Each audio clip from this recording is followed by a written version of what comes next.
Hey guys, thanks for stopping by. So if you've watched any of my videos before, you know that from a creative standpoint, I like a little bit of the abstract art when it comes to working with different pieces of wood.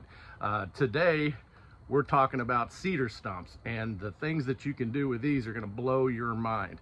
My name's John, welcome to JDUB-Woodworks. And so I'm gonna walk you through the process of carving this old cedar root and this one into what I like to see is basically like an angelfish. I've got another video right here, and in that video I convert a much bigger stump into an angelfish as well with some resin. You'll love that one. We're gonna do the same thing with these over the next couple of days, and so stick around. It's gonna get a little bit messy. We're gonna have a lot of fun. Check it out.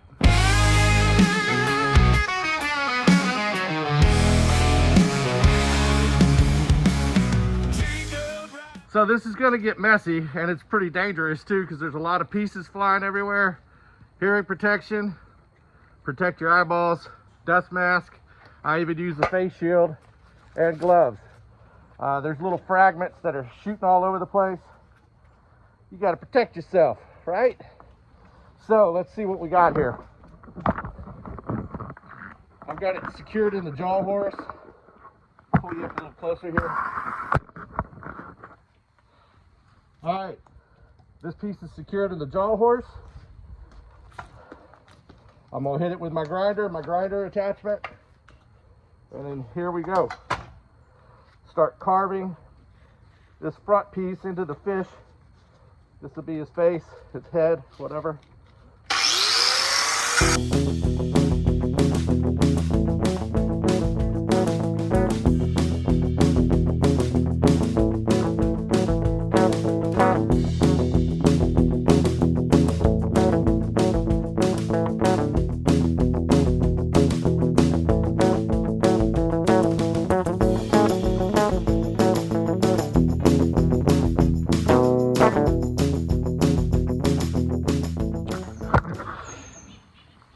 Alright, so what you can see here, after, I don't know, we're going about 30 minutes actually, you can shape the fish however you want. You know, this is kind of an angel fish, so, you know, here's the front. I need to probably curve this around to make it a little bit more symmetrical, but you don't have to. I mean, it's art, so, and it's your fish. I think I'm going to work on this piece here, just curving it up and then around. A little bit hard to maneuver this thing in the jaw horse, but it'll work. It will work. Yeah, see, a little bit more symmetrical now. And as far as the grinder on these little small pieces, get as much as you can, but I'm worried I'm going to crack these, so I can hit these with a sander. It's a lot less invasive, you know, with a sander. But this is about where I want to be before I start sanding. So I'm going to go ahead and work on the other piece as well.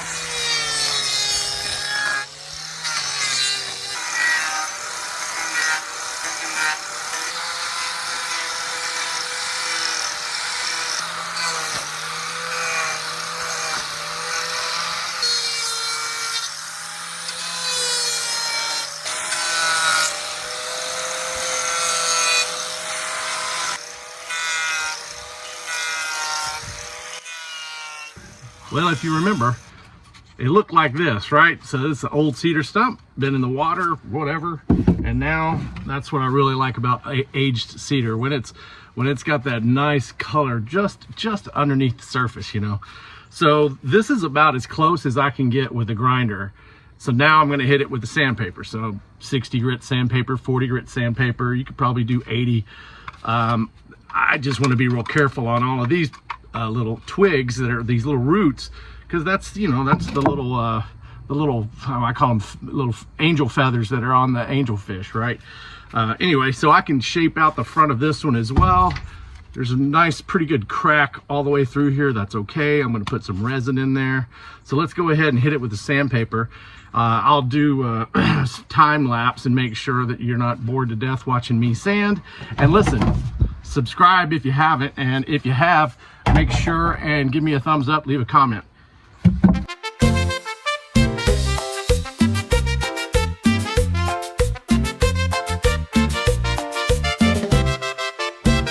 Ahí va JDUB con cincel en mano. All right, so that's been about 45 minutes with 60 grit. I also used 2 different types of sanders just to get in here.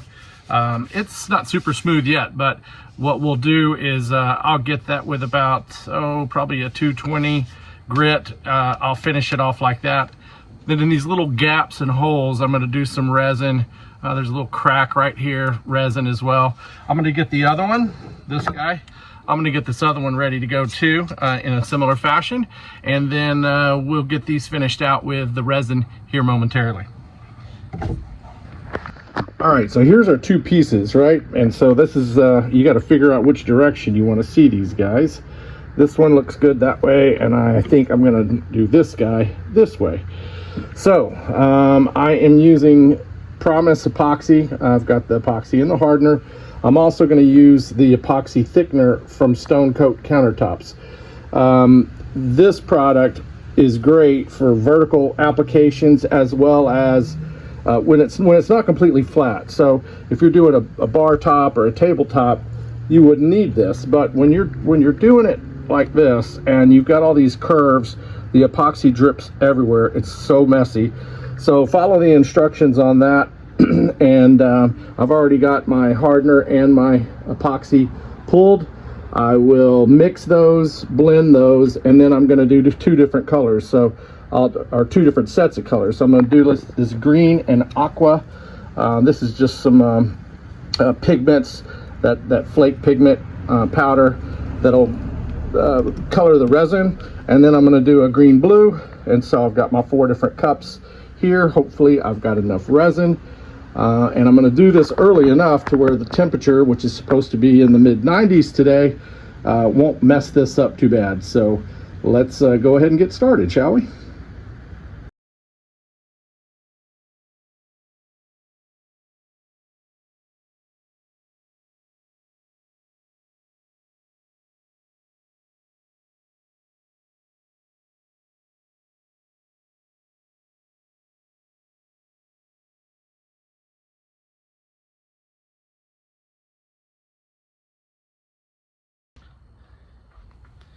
So I wanted to get a close-up of mixing the epoxy thickener, the resin thickener from Stone Coat countertops. As you can see, as I'm mixing, I had to get a larger cup, but as I'm mixing this around, and I just followed the mixing instructions that are on the label.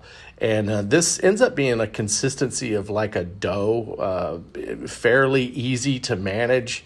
That was about 2 tablespoons of powder that I added to the resin. Real careful to not breathe that powder because it's made up of small particles that you can breathe in. So again, I'm just going to mix these in there and then start the application process onto the wood.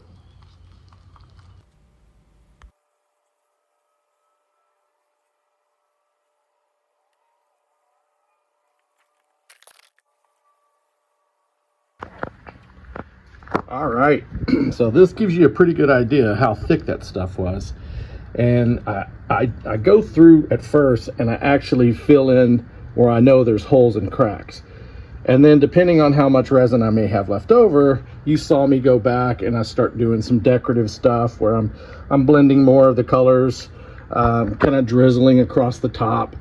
All of this gets sanded, so you never really know what's going to stick around and what's going to disappear with the sanding. So, you know, you've got some creative licensing here as far as how you want to make these look.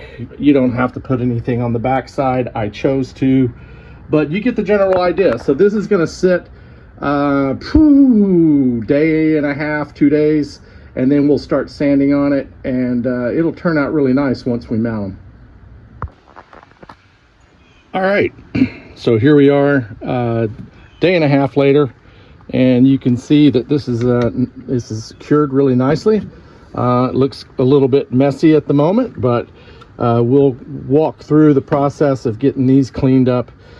I've got a couple of different sanding pads. I've got some mesh pads right here. You can see this is These little mesh pads are cool because they don't clog up as much, although I do find that this particular Polywell brand, they don't last a whole long time.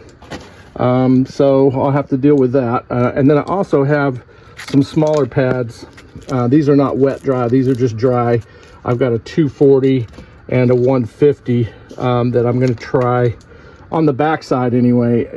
I've got to be real careful when I'm sanding these if I don't use the wet dry, because I can melt the resin and it gets really ugly real quick.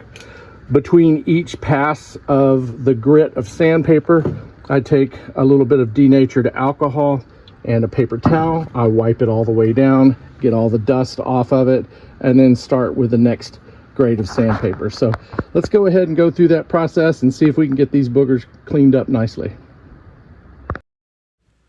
So using the mesh pads, I'm starting at 120 to knock off the real thick areas, and then just going higher and higher from there and switching out my pads, also wiping down between each increase in grit.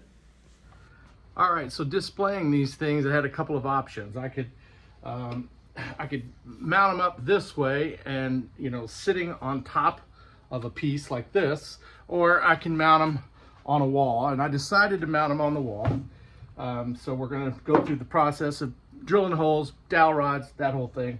I was going to use this piece, but you see that little hole?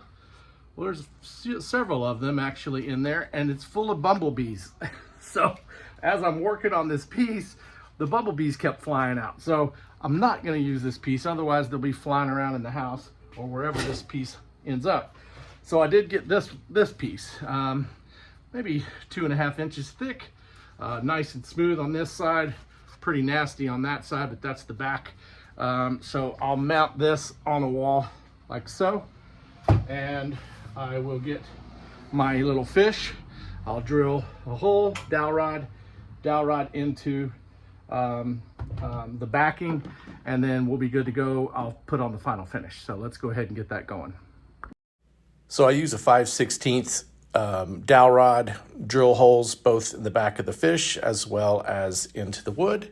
Put a little dab of glue and we're good to go. All right, once again, I'm using my pure Tung oil by Walrus Oil. Fantastic product, can't speak enough about it. Let's get this beautiful piece ready to go. Oh boy. Absolutely amazing.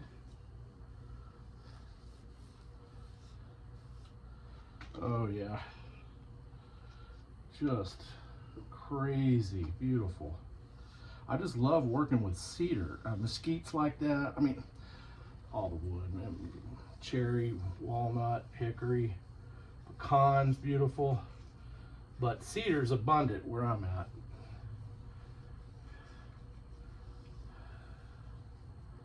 Oh, wow. Looking good, man.